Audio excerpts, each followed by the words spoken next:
অত্যন্ত গুৰুত্বপূৰ্ণ খবৰ দিব বিচাৰিছো অনা অসমীয়াৰ দাদাগিৰি নচলিব অসমত এই দাবীৰে এইবাৰ মাকুমত সাব্যস্ত কৰা হৈছে প্ৰতিবাদ শেহতীয়াকৈ তিনিচুকীয়াত সংঘটিত হোৱা এটা ঘটনাক কেন্দ্ৰ কৰি মাকুমত এইবাৰ উত্তপ্ত পৰিস্থিতিৰ সৃষ্টি হৈছে দল সংগঠনে সাব্যস্ত কৰিছে প্ৰতিবাদ অনা অসমীয়াৰ বিৰুদ্ধে প্ৰতিবাদ সাব্যস্ত কৰা হৈছে আৰু এই মুহূৰ্তত পুনে পুনে আমি আমাৰ মাকুমৰ সাংবাদিক তাত উপস্থিত আছে প্ৰতিবাদস্থলীৰ কেৰিচাংক এই মুহূৰ্তত পুনে পুনে আগবঢ়াইছো আসলে তিনিচুকীয়াত এক নতুন বিদ্ৰোহৰ ঘোষণা হৈছে আসলে যোৱাকালি অনা অসমীয়া এজন ব্যৱসায়ী অসমীয়া যুৱকক অশ্লীল ভাষাৰে গালিগালাজ কৰাৰ পিছতে ৰাতি নিশালৈ যি খবৰ পাইছে নিশালৈ এজন যুৱকক আচলতে বহিৰাগত হিন্দীভাষী এজন লোকে মাৰপিট কৰাৰ ঘটনাৰ পিছত আজি তিনিচুকীয়াৰ যি থানা চাৰিআলিত বিভিন্ন দল সংগঠনৰ নেতৃত্বত আন্দোলন কৰা পৰিলক্ষিত হৈছিল আৰু সেই আন্দোলনত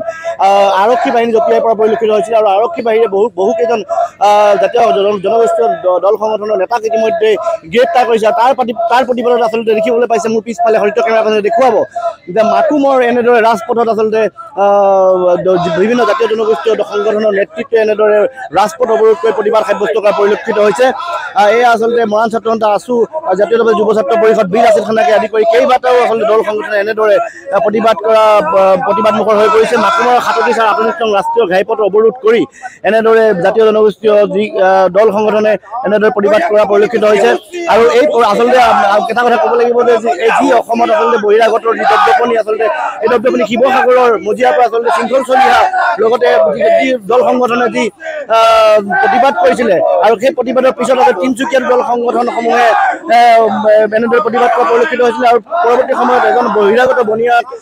বহিৰাগত এজন লোকে আচলতে অসমীয়া যুৱকক মাৰপিট কৰা ঘটনাৰ পিছত কিন্তু পৰিস্থিতি অধিক উত্তপ্ত হৈ পৰিছে পৰিস্থিতি অধিক অৱনতি কৰিছে মই আহিম আমাৰ লগত আছে বিভিন্ন জাতীয় জনগোষ্ঠীয় সংগঠনৰ নেতৃবৃন্দ আমি তেওঁলোকৰ প্ৰতিক্ৰিয়া জানিবলৈ চেষ্টা কৰিম কি ক'ব আচলতে যি আজি প্ৰতিবাদৰ পিছত আচলতে জাতীয় জনগোষ্ঠীয় বহুকেইজন নেতাক আচলতে পুলিচে গ্ৰেপ্তাৰ কৰিছে তাৰ প্ৰতিবাদত মাকুমত আজি আপুনি পথবোৰ কৰিছে কি জনাব আচলতে বিষয়টো অতি দুৰ্ভাগ্যজনক কাৰণ অসমত কেৱল অসমীয়াৰ প্ৰভুত্ব আৰু বিস্তাৰ সাধন কৰিব লাগিব সেই ক্ষেত্ৰত কিন্তু আজি জিলা প্ৰশাসনে হওক বা অসম চৰকাৰে হওক কেৱল বহিৰাগত বণিক গোষ্ঠীক সুৰক্ষা প্ৰদান কৰিবলৈ এইখন চৰকাৰ আছে সেই গতিকে আমি এই জিলা প্ৰশাসন বা এই অসম চৰকাৰখনক এটাই কথা এই প্ৰতিবাদস্থলীৰ পৰা এটাই কথা স্পষ্ট আগত জনাই দিব বিচাৰিছো যেতিয়ালৈকে অসমত অসমীয়া প্ৰভুত্ব বিস্তাৰ নহ'ব তেতিয়ালৈকে এই আমাৰ সংগ্ৰাম চলি থাকিব আৰু যিসকল আমাৰ প্ৰতিবাদকাৰী কৰায়ত্ব কৰি থৈছে তেখেতসকলক চুচৰাই আচলতে থানালৈ কৰায়ত্ব কৰি লৈ গৈছে সেইসকলক অতি শীঘ্ৰেই বিনা চৰ্তে মুক্তি প্ৰদান কৰিবলৈ আমি এই প্ৰতিবাদস্থলীৰ পৰা সকীয়াই দিব বিচাৰিছো গা কৰি উঠিছে আৰু সেই সংগঠনসমূহে কিন্তু অসমত গিজগিজি আছে অলিয়ে গলিয়ে সেই ক্ষেত্ৰত আপুনি কি মন্তব্য আচলতে চাওক বাংলাদেশত যদি হিন্দু অত্যাচাৰৰ সন্মুখীন হয় তেতিয়াহ'লে এই সংগঠনসমূহে তেখেতসকলে মাত কি চাব আপোনালোকে সংবাদ মাধ্যমৰ কৰ্মী আপোনালোকক হয়তো খেদাই আহিব তেখেতসকলে বাইট দিবৰ কাৰণে বাংলাদেশত আমাৰ হিন্দু বিপদত পৰিছে এই যে শিৱসাগৰত ছোৱালীজনী থাপৰ খালে ঘোচা খালে হিন্দু নাছিল নেকি এই যে আমাৰ তিনিচুকীয়াত ঘোচা খাইছে মাথা বালিছে হিন্দু নহয় নেকি গতিকে তেনেকুৱা ধৰণৰ কামবিলাক তেখেতসকলে কৰি আছে হিন্দু সংগঠনে থলগীৰ কথা চিন্তা নকৰে তেখেতসকলে চিন্তা কৰে অকল মানে তেখেতসকলৰ বাণিজ্য মানে চলাই নিব লাগে তেখেতৰ বনিয়া গোষ্ঠীক সুৰক্ষা দিয়াৰ কাৰণে কাম কৰি আছে কাৰণ বিজেপিয়ে চৰকাৰৰ পৃষ্ঠপোষকেই হ'ল তেখেতসকলৰ কামেই হ'ল এইটো গতিকে যি দায়িত্ব দিছে তেখেতসকলে সেইটো পালন কৰি আছে গতিকে এই সংগঠনসমূহে আজিৰ তাৰিখত যদি ৰাইজৰ ওচৰত থিয় নহয় তেখেতসকলে স্পষ্টভাৱে প্ৰমাণিত হ'ব তেখেতসকলে থলগীৰ যিসকল জনগোষ্ঠী আছে তেখেতসকলৰ লগত নাই তেখেতসকলে বনিয়া গোষ্ঠীৰ লগত যে আছে এই কথাটো স্পষ্ট হ'ব যি ঘটনা সেই ঘটনাৰ সম্পূৰ্ণ মাৰ নৌযাওঁতে আচলতে তিনিচুকীয়াত এক নতুন বিদ্ৰোহৰ ঘোষণা হৈছে আচলতে যোৱাকালি অনা অসমীয়া এজন ব্যৱসায়ী অসমীয়া যুৱকক অশ্লীল ভাষাৰে গালিগালাজ কৰাৰ পিছতে ৰাতি নিশালৈ যি খবৰ পাইছে নিশালৈ এজন যুৱকক আচলতে বহিৰাগত হিন্দীভাষী এজন লোকে মাৰপিট কৰাৰ ঘটনাৰ পিছত আজি তিনিচুকীয়াৰ যি থানা চাৰিআলিত বিভিন্ন দল সংগঠনৰ নেতৃত্বত আন্দোলন কৰা পৰিলক্ষিত হৈছিল আৰু সেই আন্দোলনত আৰক্ষী বাহিনী জপিয়াই পৰা পৰিলক্ষিত হৈছিল আৰু আৰক্ষী বাহিনীয়ে বহুকেইজন জাতীয় জনগোষ্ঠীয় দল সংগঠনৰ নেতাক ইতিমধ্যে গ্ৰেপ্তাৰ কৰিছে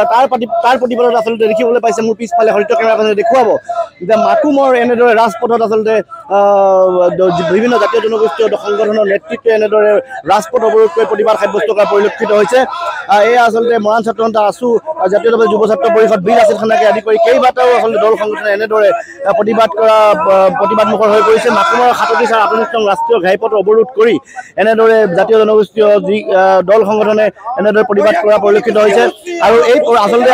এটা কথা ক'ব লাগিব যে যি অসমত আচলতে বহিৰাগতৰ যি দপদপনি আচলতে এই দপদপনি শিৱসাগৰৰ মজিয়াৰ পৰা আচলতে শৃংখল চলি অহা লগতে যি দল সংগঠনে যি প্ৰতিবাদ কৰিছিলে আৰু সেই প্ৰতিবাদৰ পিছত তিনিচুকীয়াৰ দল সংগঠনসমূহে এনেদৰে প্ৰতিবাদ কৰা পৰিলক্ষিত হৈছিলে। আৰু পৰৱৰ্তী সময়ত এজন বহিৰাগত এজন লোকে আচলতে অসমীয়া যুৱকক মাৰপিট কৰা ঘটনাৰ পিছত কিন্তু পৰিস্থিতি অধিক উত্তপ্ত হৈ পৰিছে, পৰিস্থিতি অধিক অৱনতি হৈছে। মই আহিম আমাৰ লগত আছে বিভিন্ন জাতীয় জনগোষ্ঠীয় সংগঠনৰ নেতৃবৃন্দ, আমি তেওঁলোকৰ প্ৰতিক্ৰিয়া জানিবলৈ চেষ্টা কৰিম। কি ক'ব আচলতে যি আজি প্ৰতিবাদৰ পিছত আচলতে জাতীয় জনগোষ্ঠীয় বহুকেইজন নেতাক আচলতে পুলিচে গ্ৰেপ্তাৰ কৰিছে, তাৰ প্ৰতিবাদত মাকুমত আজি আপুনি কথাবোৰ কৈছে, কি জনাব? আচলতে বিষয়টো অতি দুৰ্ভাগ্যজনক, কাৰণ অসমত কেৱল অসমীয়াৰ প্ৰভুত্ব আৰু বিস্তাৰ সাধন কৰিব লাগিব। সেই ক্ষেত্ৰত কিন্তু আজি জিলা প্ৰশাসনে হওক বা অসম চৰকাৰে হওক কেৱল বহিৰাগত বণিক গোষ্ঠীক সুৰক্ষা প্ৰদান কৰিবলৈ এইখন চৰকাৰ আছে। সেই গতিকে আমি এই জিলা প্ৰশাসন বা এই অসম চৰকাৰখনক এটাই কথা, এই প্ৰতিবাদস্থলীৰ পৰা এটাই কথা স্পষ্ট আগত জনাই দিব বিচাৰিছো, যেতিয়ালৈকে অসমত অসমীয়া প্ৰভুত্ব বিস্তাৰ নহ'ব তেতিয়ালৈকে এই আমাৰ সংগ্ৰাম চলি থাকিব। আৰু যিসকল আমাৰ প্ৰতিবাদকাৰী কৰায়ত্ব কৰি থৈছে তেখেতসকলক চুচৰা আচলতে থানালৈ কৰায়ত্ব কৰি লৈ গৈছে, সেইসকলক অতি শীঘ্ৰেই বিনা চৰ্তে মুক্তি প্ৰদান কৰিবলৈ আমি এই প্ৰতিবাদস্থলীৰ পৰা সকীয়াই দিব বিচাৰিছো। গা কৰি উঠিছে আৰু সেই সংগঠনসমূহে কিন্তু অসমত গিজগিজাই আছে অলিয়ে গলিয়ে, সেই ক্ষেত্ৰত আপুনি কি মন্তব্য? আচলতে চাওক, বাংলাদেশত যদি হিন্দু অত্যাচাৰৰ সন্মুখীন হয় তেতিয়াহ'লে এই সংগঠনসমূহে তেখেতসকলে মাত কি চাব? আপোনালোকে সংবাদ মাধ্যমৰ কৰ্মী, আপোনালোকক হয়তো খেদাই আহিব তেখেতসকলে বাইট দিবৰ কাৰণে। বাংলাদেশত আমাৰ হিন্দু বিপদত পৰিছে।